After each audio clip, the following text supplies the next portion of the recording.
after the age of Mercury is the age of Venus. The next planet we're going to talk about is adult mind Venus. Okay, now, the child development has developed into an adult now by the age of 12 when Venus age starts. Okay, it runs from 12 to 32. In the moon age, the connective ability of the child is developed, their ability for healthy connection essentially. Okay? In the Mars age, it's the ability to exert oneself to get their needs met. And in the Mercury age, it's developing to see the reality of life and work with the reality of life around one and not simply be ruled by the child mind. Okay? But to differentiate between the needs of the child mind and the reality of life and how life works so they can work with life to get their child needs met. Okay? And then from 12 to 32 we have the age of Venus. Now Venus is not a developmental planet. It's not in a process of development like Mercury is. Okay? It's not in an absorptive quality of development the way the moon was. Okay, and it's not in between those two the way Mars was, okay? It's not a planet that's just soaking things in, okay? But it is an educational planet. It's one of the Brahmins, one of the teachers. So in the Venus age, life is teaching a person every day. And same in the Jupiter age, life is teaching a person. Everything that's happening to you from Jupiter and Venus age, so from 12 to 50, which is Jupiter and Venus's ages combined, is to teach you. Now, in the in the Venus age, we're being taught by our interactions with life and the world and with teachers, our interactions with everyone. And we have to decide what, of all the things we're taught, what do we want to learn? Okay? We literally get to choose, okay, I'm going to learn this or I'm going to learn this. So we have a relationship with someone, the relationship goes bad, and they say, I'm leaving you because you're selfish. Okay, now that's teaching you something. And now it's your opportunity to learn, all right, how do I want to take that information to adapt my behavior, change my behavior? What do I want to learn from this? Okay, do I want to learn to be more unselfish? Or do I need to learn to find people who aren't so needy so I can have a balance of time with myself? You know, it's this choice that Venus has to make. What am I going to choose to learn in this situation? And we have to approach every situation as, I'm here to learn something. Then we have to figure out, what do I need to learn from this? Okay? That's the discriminative part of Venus. But everything is for the purpose of, you need to learn. Okay? And ultimately, the adult mind Venus has one purpose. It's to connect us. It's the connective adult mind. Mercury is the developmental adult mind. Venus is the connective adult mind. It's the adult mind that's here to connect us with everything that we need that's outside of ourselves. That includes people. That includes nourishment for the body. So it basically is nourishment. Emotional nourishment we get from others. Mental nourishment that we get from others, especially in the educational realm. Okay, we need people to nourish our intellect. We need close companions and lovers to nourish us emotionally. And we need healthy food to nourish us physically. That's what Venus wants to connect us to. Okay? And we can either, as all those things happen to a better or less degree, how good of a degree are they going to happen?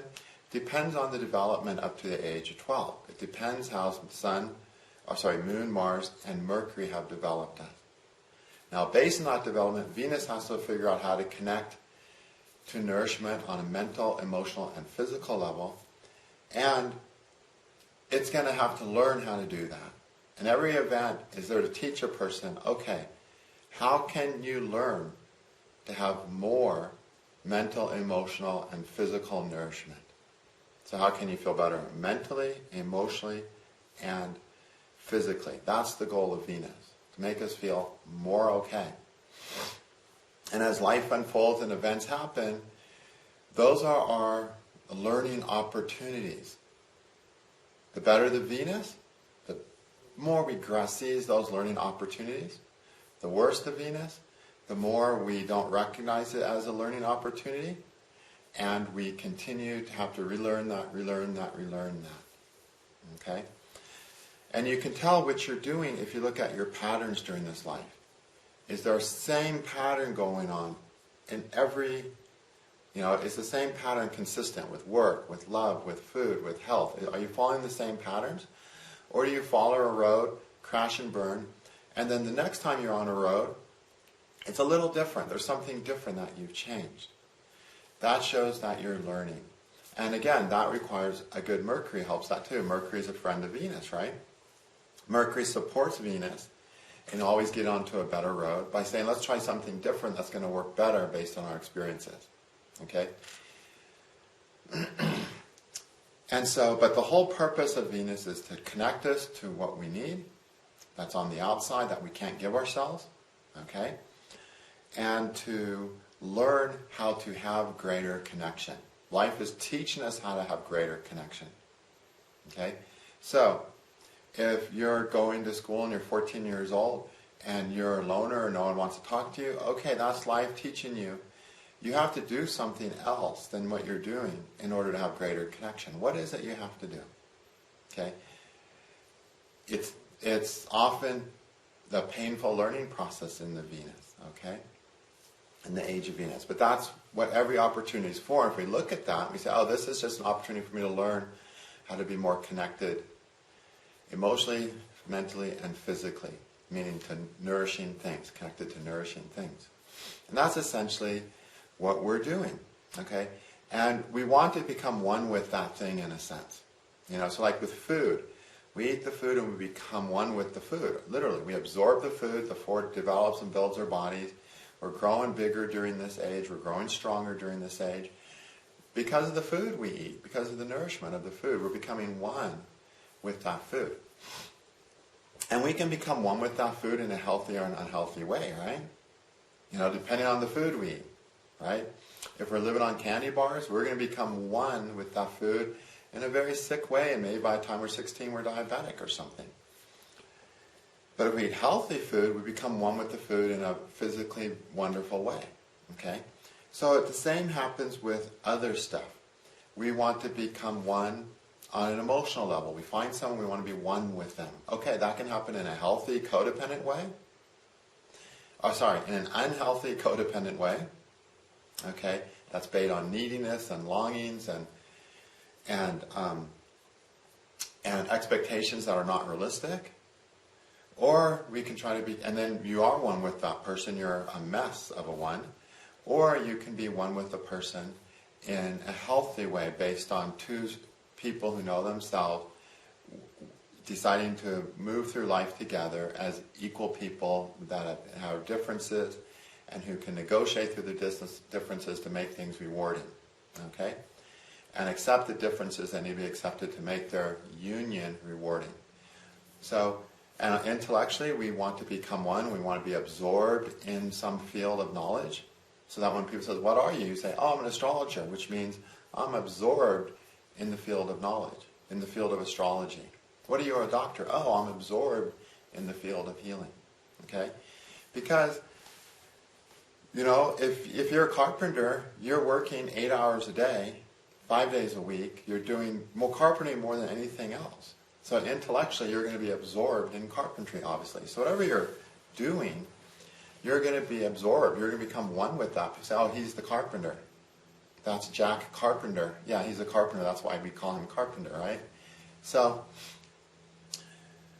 we are becoming absorbed and becoming one with these things. And we have to choose to be one with things that work for us, that we feel good about, that we feel nourished by, which means an intellectual pursuit, aka a career.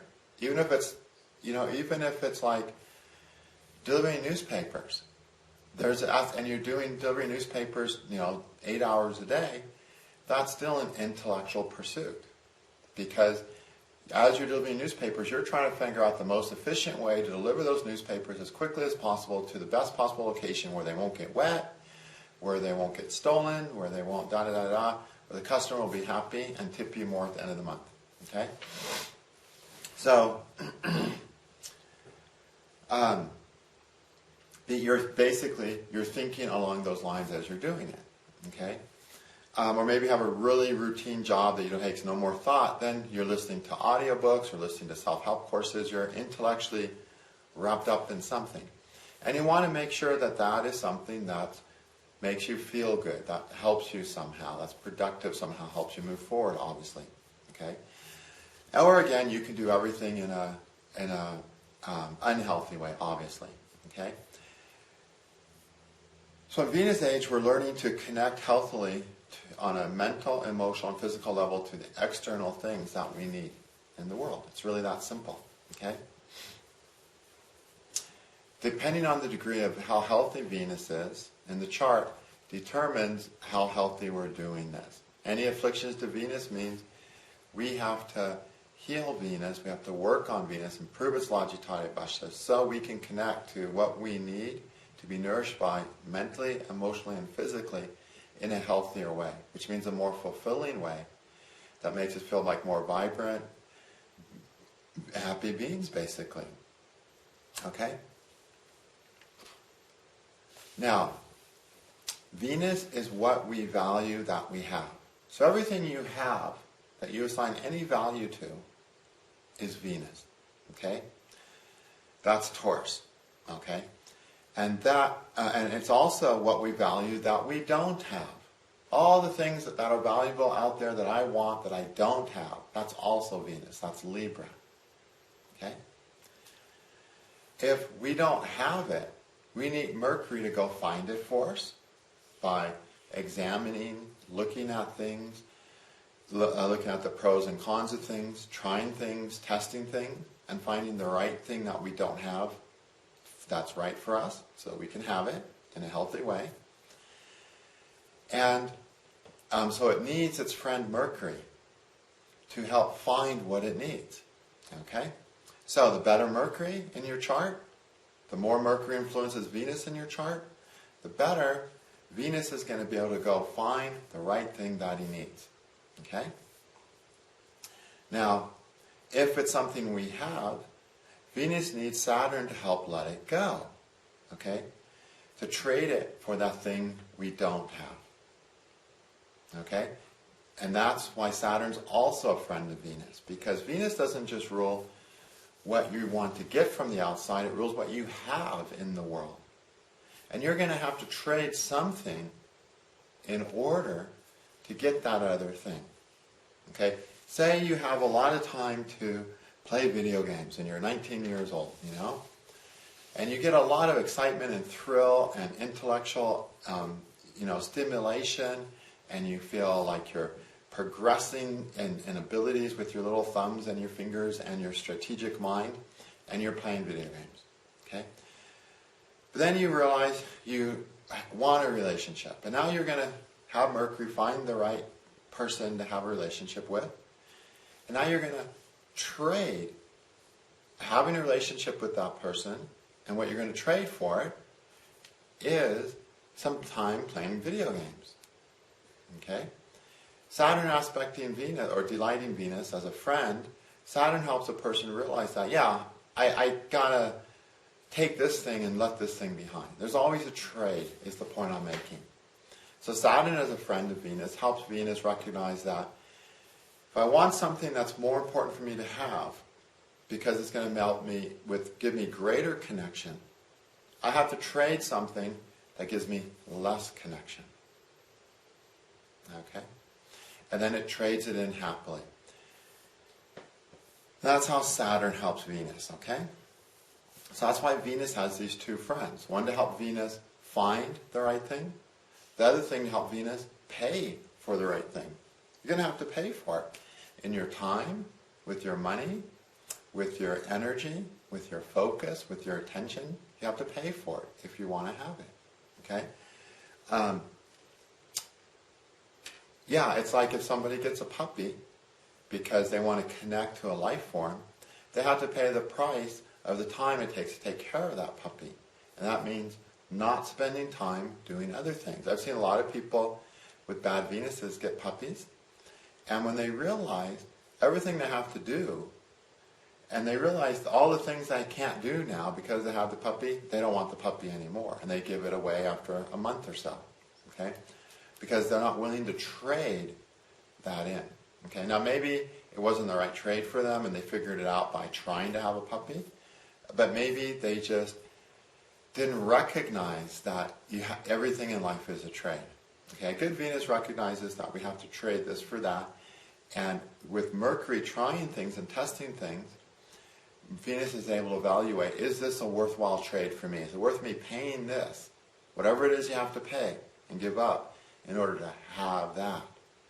Mercury's job is to research that and figure it out, and Saturn's job is to pay the price with no regrets. Okay? And that's why these are the two friends that Venus needs to have. Okay? And we'll talk more about those, okay?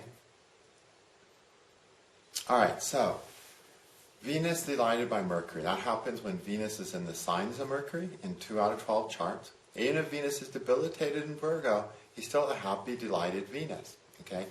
Now in Gemini, he's going to have more Ucha Bala, so he'll be stronger all other factors equal. Okay? But Digbala and how close Venus is to the Sun, Cheshta Bala, will impact as well. So lots of times Venus and Virgo will surprise you how effective it is. Okay? And then Venus will be aspected by Mercury? Never. They never get far enough away to aspect. And in several charts, in little over 1 out of 3 charts, you might have a Mercury-Venus conjunction, which is one of the super conjunctions. And it happens a lot. That's what's wonderful about it. It's the most common super conjunction you're going to have. With other planets, like say, Mars and Moon, Mars, Moon aspects Mars or conjuncts Mars, that's 2 out of 12 charts, okay? That'll happen. But with Venus, because Venus is always, which is usually within one sign of Mercury, it's a lot more charts that you're going to have, 1 out of 3, which is 4 out of 12 charts, that you're going to have a conjunction of Venus and Mercury. So it's the most common super conjunction. Both these planets are supporting each other to make a person essentially more capable of finding what they need and more capable of connecting to what they need when they find it. So they find things that work and they connect to things that work. Unfortunately, so often when Mercury is with Venus, the Sun's with Venus too. And so now I have Mercury doing a good job and the Sun doing a bad job. We'll talk about that when we talk about the Sun. Alright, so Mercury delighted by Venus simply is going to help Venus shop before committing. It's going to help Venus adequately examine, test, try something before it commits to something. It's such an important thing to do. How many people have said, "Oh, I committed to that way too early. I should have tried it longer. I should have thought about it more." Lots of times, okay? Now, people have a Mercury starving delighting Venus are going to say that less. Okay? However, check to see if there's anything else starving Venus, because there might be. Check to see if there's anything else starving Mercury. There might be. In which case, they won't say that as often. When you see a pure Mercury-Venus, where neither planet is starved, to any noticeable amount, maybe a minor amount, like a weak aspect, you'll see how gracefully that person can get through life. Okay? We won't see it a lot as an astrologer with people coming to you, because if a person can move gracefully through life like that, they're usually not needing astrologers as much, okay? Unless they have some serious child trauma that they're dealing with, okay? That's getting in the way. Because again, Venus has to work with the person's development. So it has to work with the Moon. It has to work with Mars. It has to work with Mercury. It has to work with the results of the development of those 3 planets. So if a person has a Saturn moon conjunction, and Venus's job is to create connection, okay? And Saturn moon's in so much pain, it just wants to escape the pain, and Venus wants to create connection, then the connection's not going to be as healthy. They're going to have times where they binge eat terrible food and then get back on, okay, that's not good, I feel shitty, let's eat good again, They're going to have time where they squander hours of time they could be doing something productive intellectually, okay? They're going to be desperate to be close to someone to escape their pain and do something wrong with the person that's not right for them, okay? Because Venus is working with that troubled moon, or the troubled Mars, or the scarred Mercury, whatever the case may be. So realize that Venus is the fourth planet here, okay? It's working on the foundation of those other planets, and so even if Venus is good, if one of those foundational planets of your development has a weakness, Venus will trip up. And that's why it's very, very important that we have to heal the traumas of those first three planets. We have to heal the traumas of those first three planets. We have to burn that out of our system somehow, okay? So that those traumas aren't causing us to, so we're not acting out of those traumas, essentially. Because we can act out of any of those traumas, okay? The trauma of the moon, we can go into psychotic states of separation, where we ruin a relationship, ruin something because we feel so separated, we freak out. If it's Mars, something that is not even a separation will cause ideas of separation, depression as if one's separated, heavy moodiness, even though no separation even happened. Because again, it's when we slip back to the child mind, we slip back to a state of an experience that was before, that's not even really completely relevant now. It was triggered, okay? But it's not the same experience. It's not as bad an experience. It's not a dire experience. It's an experience the adult can work through really easily if it wasn't thrown into the child mind, okay, through that trigger. And again, we have the learned behaviors of Mercury, where we decide to always avoid that trauma by behaving in this way, and in behaving in this way, we get in the way of our connection. So we have to heal the Sun, Moon, Mars, Mercury stuff if we want to use Venus at its top level. So one of Venus's jobs is to help us heal those things. It's teaching us how to heal those things in the age of Venus. The way it does it is that when something bad happens, when something painful happens, Venus goes, oh, what's wrong in me? What do I need to heal to work this out? Okay? Remember, Venus exalts the moon. So it wants to heal the child mind, bring the child mind to a healthier connective state. And the way it does that is by healing it. Okay? Mars is simply the child mind demanding that its needs are met, requesting, in the only way it knows, that its needs are met, so it can survive. And Mercury is the child of the moon.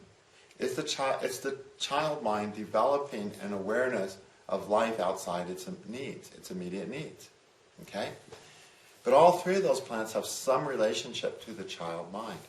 And it's Venus's job to heal the child mind by teaching us what we need to learn. The first thing we need to learn is something's wrong with me. Right? That's the first problem. Like an alcoholic, they don't heal until they realize, I have a problem.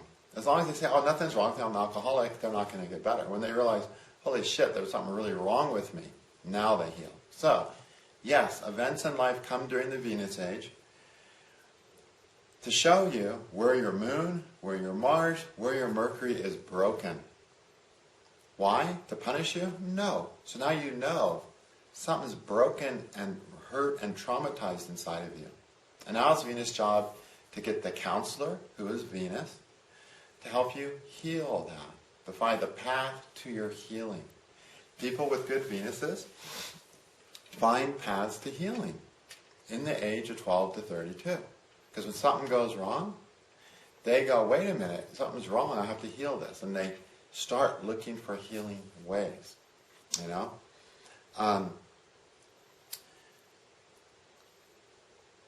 Okay, so I'm just running by some examples of people I know who are young and, you know, in their 20s and stuff, who have nice Venuses, and it just blows me away how much focus they've been on healing, even from teenagers. You know, how they've been focused on healing themselves in this way or that way, just